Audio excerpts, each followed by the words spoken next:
gaan de opening van de Warrentour, de fiets of de wandelfiets en autoroutes door de fjouwer beschermde dorpsgezichten van Dongeredeel.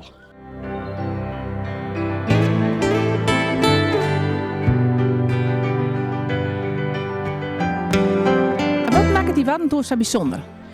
Dat het in de kernen van de dorpen de routes binnen. Dat de mensen met routes door het dorp echt door de kernen van het dorp heen kunnen. Dus je fietst nou bij het dorp langs, je fietst er toch in, maar eigenlijk werd het omgeet wat het mooie is van het dorp en daar komen ze net.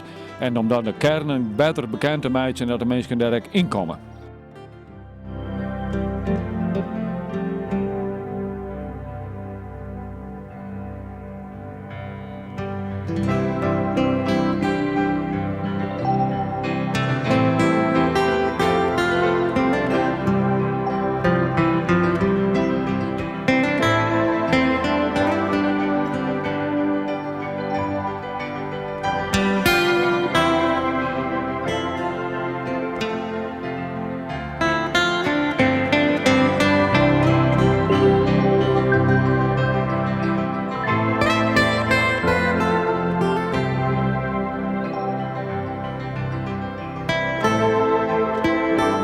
Wat is nou het mooie van Moddergat?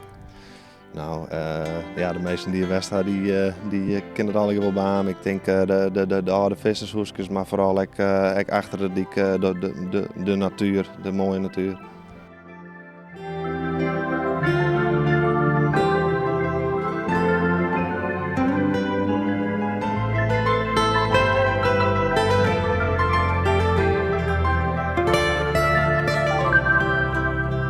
Hoeveel punten binnen hier die wij bezien kennen als toerist?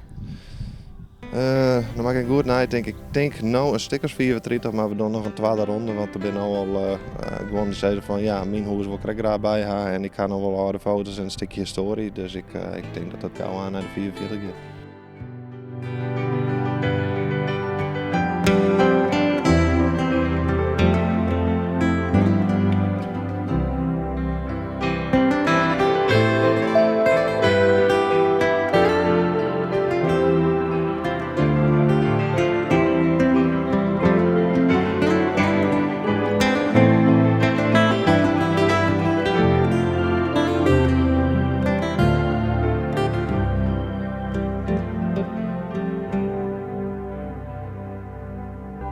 Ik maak namens het Dorpsbelang Holwert onderdeel uit van het stichtingsbestuur Warrentour. Destijds in 2010 is met de dorpsreunie in dit dorp hier de straatversiering aan de stations waar je zij bordjes maken met de geschiedenis van de huizen. En de mensen in Holwert vonden dat destijds zo'n leuk idee en hebben zijn mijlkoor van dat maar we definitief maken. En dat is zo groot geworden dat het nou een Warrentour is langs 4 dorpen.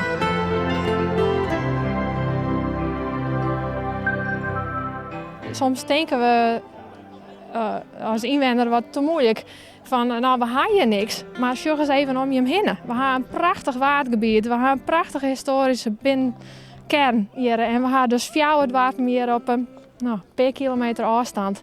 En je krijgt een prachtige route met door Noordoost-Friesland. En ook voor de toerist. En eerst, laten we het eerst eens bij ons mensen in Noordoost-Friesland horen, is het ook al prachtig om het mooi te maken.